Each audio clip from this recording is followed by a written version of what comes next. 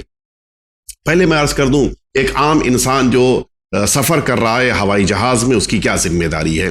یا وہ ایسٹ کی طرف جا رہا ہے اپنے وطن سے، یا ویسٹ کی طرف جا رہا ہے؟ اگر ایسٹ کی طرف جا رہا ہے تو پھر روزے افطار کا وقت دھیرے دھیرے گھٹتا جائے گا، ویسٹ کی طرف جائے گا تو دھیرے دھیرے اس کا وقت بڑھتا جائے گا۔ مثلا اگر اس کے وطن میں 2 گھنٹہ وقت تھا، ویسٹ کی طرف جا رہا ہے تو 4-6 گھنٹہ ہو جائے گا، اور اس کے بعد اسے افطار کا موقع ملے گا۔ لیکن اصل ذمہ داری کیا ہے؟ یہ انسان جو ہوا میں ہے، اس کی ذمہ داری یہ ہے کہ جس فضا سے گزر رہا ہے وہاں پر زمین پہ کیا وقت ہے، اس زمین کے وقت کے مطابق اسے نماز بھی پڑھنی ہے، اور اس زمین کے وقت کے مطابق اسے افطار بھی کرنا ہے۔ مثال کے طور پہ ایک انسان ہے جو یہاں سے آسٹریلیا جا رہا ہے، یہ انسان ایسٹ کی طرف جا رہا ہے، اس انسان کو فضا میں پہنچنے کے بعد، یا اگر ادھر سے واپس آئے گا تو ویسٹ کی طرف آئے گا۔ یہ انسان جو فضا میں ہے، ہوا میں ہے، اس انسان کو یہ دیکھنا ہے کہ جس فضا سے 12 گھنٹے کا سفر ہے، اس انسان کو راستے میں دیکھنا ہے کہ میں جہاں سے گزر رہا ہوں وہاں پر زمین پر کیا ٹائم ہے، اور اس کے مطابق تو ایپ آ چکے ہیں، موبائل کے اوپر یہ ایپ موجود ہیں جو بتا دیتے ہیں کہ زمین پر کس ٹائم نماز کا وقت آئے گا، کس ٹائم روزے کا وقت۔ البتہ تھوڑی احتیاط کرتے ہوئے اس کے مطابق انسان اپنے روزے کو بھی افطار کرے گا اور اسی کے مطابق اپنی نماز بھی پڑھے گا۔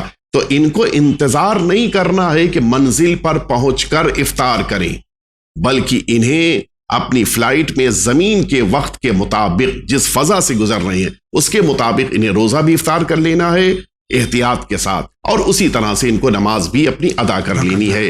یہی صورتحال جب ویسٹ کی طرف جا رہے ہو، یعنی آسٹریلیا سے مثلا واپس انڈیا آ رہے ہیں، تب بھی یہی صورتحال ہے کہ زمین کے وقت کے مطابق انہیں نمازیں بھی پڑھنی ہے۔ ظاہر ہے کہ 12 گھنٹے کے سفر میں 2 نمازیں ضرور آتی ہیں، صبح کی یا ظہرین کی آتی ہے، یا ظہرین کی مغربین کی آتی ہے، یا مغربین اور صبح کی 2 وقت کی نماز ضرور آ رہی ہے۔ تو لہٰذا ان کو اس ایپ کے ذریعے سے اپنے وقت کو مقرر کرنا ہے اور اس کے مطابق روزہ بھی رکھنا ہے، نماز بھی پڑھنی ہے۔ اب جہاں تک مسئلہ پائلٹ کا ہے، پائلٹ کے لیے جو انٹرنیشنل لا ہے اس کے مطابق اس کے لیے 3-4 گھنٹے تک بھوکے پیاسے رہنے کی گنجائش نہیں ہوتی۔ ہر کچھ ان کے لیے مقررہ وقت ہوتا ہے کہ کچھ وقت کے بعد انہیں پانی پینا ہے، اور اسی طرح سے ان کے لیے کچھ وقت مقرر ہوتا ہے کہ جس کے بعد انہیں کچھ کھانا ضروری ہوتا ہے۔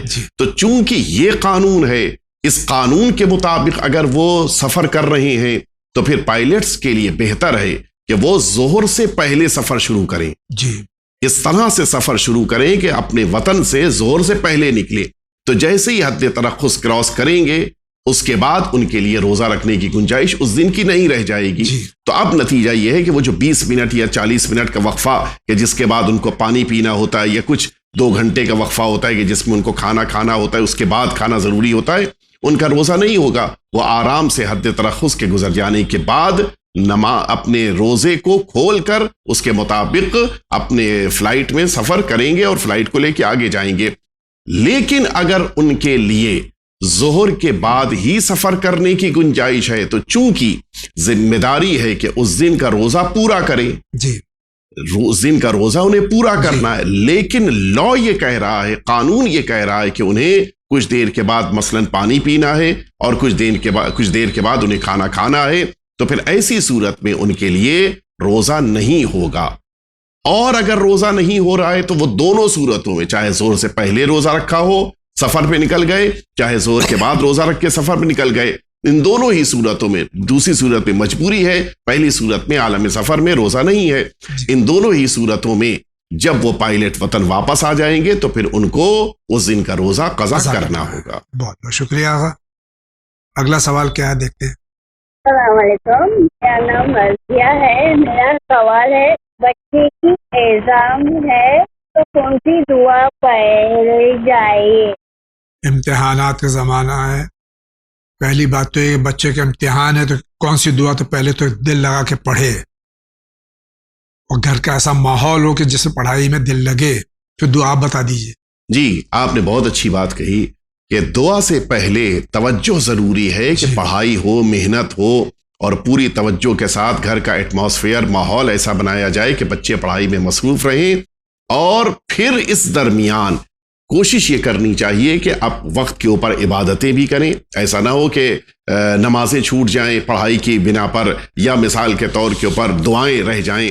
کوشش کریں کہ چھوٹی موٹی دعا ضرور پڑھیں، اور آیت الکرسی کی تلاوت ہر نماز کے بعد، نماز صبح کے بعد، ظہر کے بعد، عصر کے بعد، مغرب کے بعد، عشاء کے بعد، یہ 5 دفعہ آیت الکرسی کی تلاوت ضرور کریں۔ انشاءاللہ ہم سب کے لیے دعا کریں گے کہ تمام بچے جو امتحانات میں مصروف ہیں یا امتحان دے چکے ہیں یا دینے والے ہیں، پروردگار عالم ان تمام بچوں کو کامیابی و کامرانی عطا فرمائے۔ آمین ثم آمین۔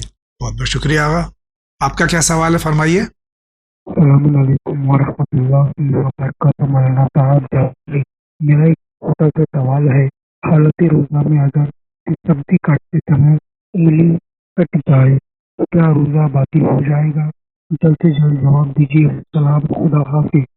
حالت روزہ میں انگلی کٹ جائے، پیر کی انگلی کٹ جائے، ناک کی طرف سے کٹ جائے، یا کچھ بھی ایسا ہو جائے، خون نکل آئے جسم سے کہیں، یعنی بدن زخمی ہو گیا، کسی بھی طریقے سے اگر بدن زخمی ہوا اور بدن کے باہری حصے سے خون بہنا شروع ہو گیا تو اس سے روزے پر اثر نہیں پڑے گا۔ جی شکریہ آغا، آگے بڑھتے ہیں۔ میرا سوال یہ ہے کہ جیسے کہ میں سفر میں گیا ہوں، میرا سفر ہو گیا ہے، تو کیا اس کی قضا جو ہے واجب ہے میرے اوپر؟ سفر میں جو روزے قضا ہو جاتے ہیں، کیا اس کی قضا واجب ہے؟ جی جتنے روزے سفر میں چھوٹے ہیں اتنے ہی روزے وطن میں واپس آنے کے بعد انسان کو رکھنا پڑے گا۔ شکریہ۔ اگلا سوال۔